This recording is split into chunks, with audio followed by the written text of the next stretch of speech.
Everyone says the economy is growing. Markets are rising. Corporate profits are increasing. Billionaire fortunes are expanding.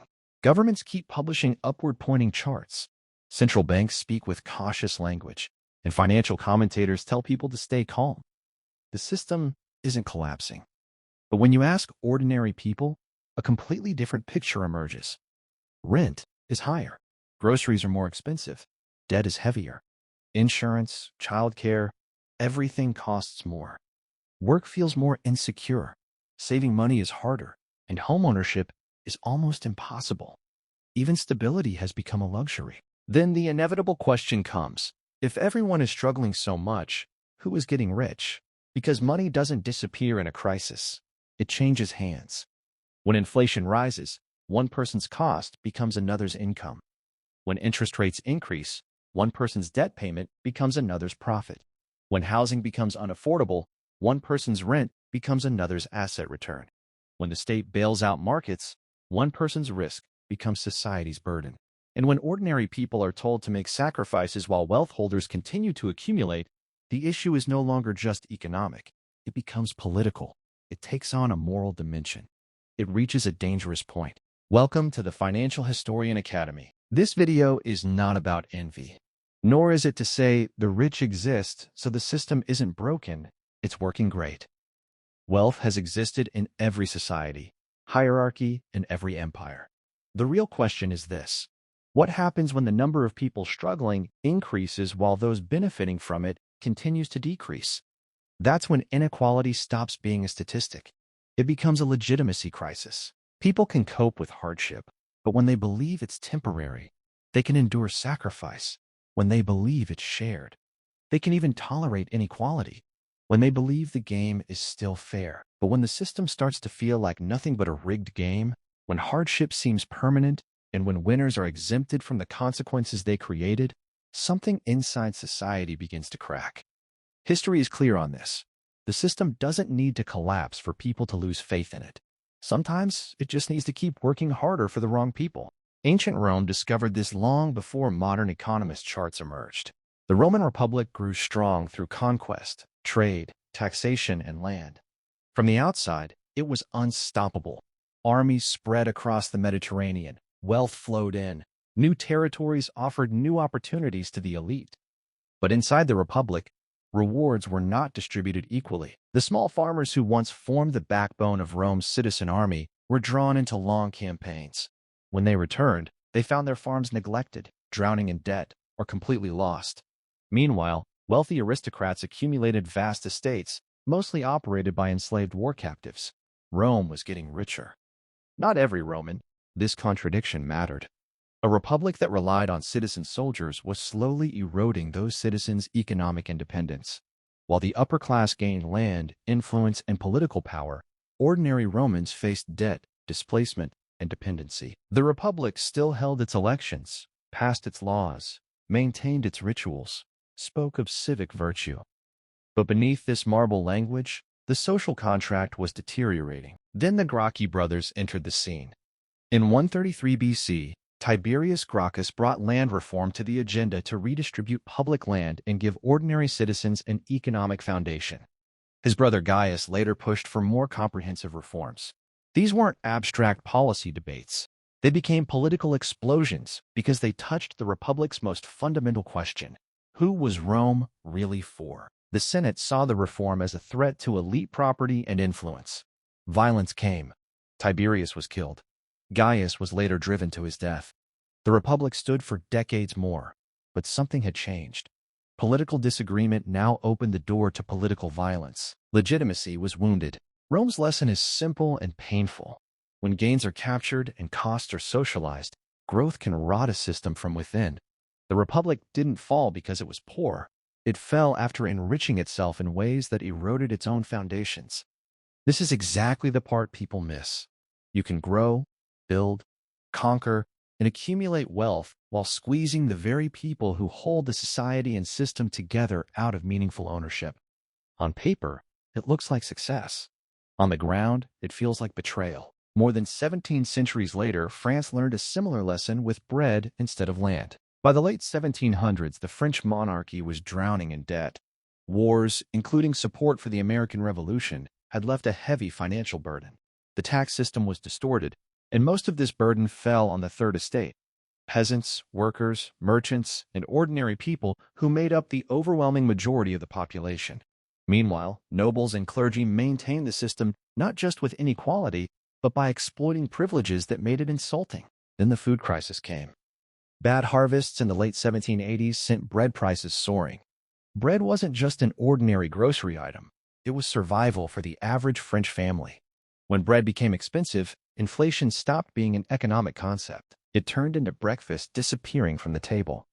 A hungry population experiences inflation not as a statistic, but as betrayal. This is why the French Revolution didn't arise purely from poverty. Poverty, inequality, hierarchy already existed. What changed was this belief. Sacrifice had become one-sided. The state needed money, but privileges were untouchable. People were expected to bear the burden, while the old elite refused to relinquish their advantages. When King Louis XVI convened the États Généraux in 1789, which hadn't met since 1614, he was trying to solve a financial crisis. But once the door opened, the financial crisis turned political. The state needed revenue. People demanded representation. When they began asking why they should pay for a system that excluded them, the old order couldn't ask that question again.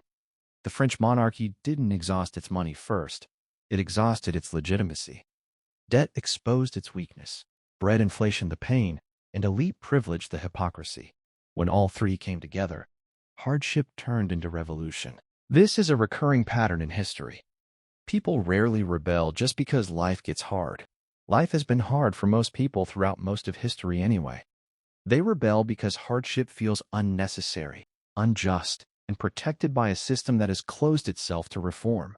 When the public is told to sacrifice while privilege remains untouched, using the word reform starts to feel too moderate. Breaking away starts to make sense. But there's also a darker page in history, because economic pain doesn't always open doors to freedom. Sometimes it leads to something far more dangerous. The period after World War I showed how economic humiliation can destroy trust in institutions far faster than those institutions can repair everyday life. Europe emerged from the war financially wounded, socially exhausted, and politically unstable. Germany had to face a population crushed by the weight of reparations, debt, political fragmentation, and defeat. In 1923, hyperinflation destroyed the German mark. Savings were wiped out. Middle-class security evaporated. People who had spent lifetimes building modest stability watched money become meaningless. Then, after a brief recovery, the Great Depression struck in 1929. Banks collapsed, trade sank, unemployment climbed, hope began to fade. The destruction was accumulated and queued. First inflation erased savings, then depression eliminated jobs, then politics melted the center. This is the real danger of prolonged economic insecurity. It doesn't stay in the financial system. It seeps into identity, into anger, into resentment. People start looking not just for policies, but for targets. Who did this to us? Who betrayed us? Who stole our future? Authoritarian movements understand this question very well. They don't come selling dreams. They come offering order to people overwhelmed by chaos. They promise certainty when democratic institutions move slowly. They point to enemies when the economy seems confusing. They herald national rebirth when daily life feels like collapse. The Nazi Party in Germany didn't rise because every supporter read economic theory. It rose because millions believed the existing system had humiliated them, impoverished them, lied to them, and couldn't protect them. The Great Depression became political fuel. Economic pain became dangerous because someone gave it a target. This doesn't mean every period of inflation or inequality leads to dictatorship. History isn't a vending machine where you insert unemployment and get authoritarianism. But it shows this. When enough people lose faith in the fairness and functionality of the system, they become more open to trading away normal politics in exchange for promises of protection, punishment, and control. When money stops functioning, politics shake. When jobs disappear, democracy starts to feel negotiable. And when ordinary people start believing the system has turned into a machine that works for insiders, they stop asking how to fix it. They start asking who can smash it. This is why the modern era is critically important. Because after the 2008 financial crisis, the world received an extremely clear lesson about who got saved and who paid the price. The crisis erupted in the housing and financial system from years of cheap credit, complex mortgage products, high leverage, speculation, and weak oversight coming together. A structure that seemed profitable but vanished in an instant. When the collapse came, governments and central banks moved quickly to stabilize the financial system. Banks were bailed out, cash was injected, interest rates were lowered, emergency programs were activated. The official rationale was this: if the banking system collapses, everyone suffers. There was truth to this. A complete financial collapse really would have been catastrophic. But the public also saw something else. The institutions that contributed to creating the disaster were deemed systemically critical, while families losing their homes were classified as individually unfortunate. They watched banks get rescued because they were connected to the structure, while households were expected to digest foreclosure, unemployment, evaporating savings, and years of insecurity on their own. When banks fail, it's called systemic risk. When families fail, it's called personal responsibility. The subsequent period deepened this fracture. Low interest rates and central bank stimulus stabilized markets, but they also inflated asset prices. Stocks rallied, real estate recovered, financial assets rose. Those who already had assets benefited from this recovery. Those who lost their homes, jobs, or savings watched those assets climb even higher. If you lived in the asset economy, the recovery was real. If you lived in the wage economy, the recovery was slower, more uncertain, and often invisible. This is one of the most important ideas in financial education. There isn't one economy. There's the economy of owners and the economy of earners.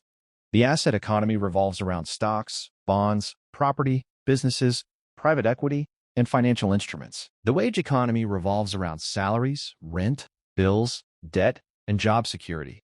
The asset economy can explode while the wage economy collapses.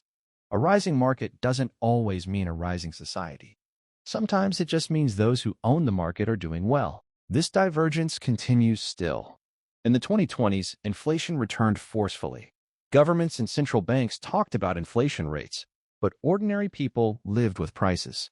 These two things aren't the same. When inflation declines from its peak, prices don't magically return to what they were. Groceries stay expensive, rent stays high, insurance stays heavy. Energy shocks continue passing through supply chains. After interest hikes, debt becomes more expensive. A household doesn't live macroeconomic stability through line graphs, but through the monthly calculation of what can be delayed, what can be canceled, what can be refinanced. Inflation isn't just a price problem. It's a power problem. It doesn't crush everyone equally. If wages can't keep up with prices, inflation erodes your real income. If you're a renter, you face housing costs you can't control. If you have cash savings, your purchasing power dissolves.